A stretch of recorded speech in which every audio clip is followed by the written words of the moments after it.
How to convert video formats online without any software. This tutorial shows you how to do it in just a few steps using a free online converter. First, open your browser and go to any free online video converter. A reliable one is CloudConvert.com. From there, click the Select File button in the middle of the page. After that, find the video file you want to convert on your device and click Open to upload it. At this point, once the file is uploaded, you'll see a format selector on the right side of the page. From here, click the dropdown and choose your output format.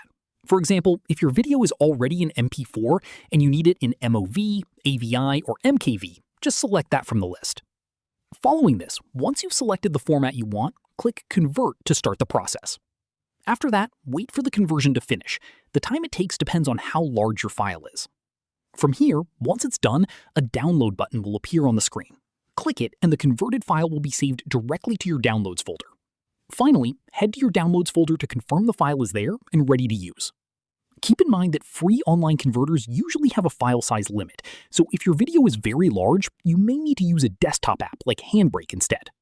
That's how you convert video formats online. If this was helpful, give it a like, subscribe for more tutorials, and ring the bell so you catch every upload. See you then.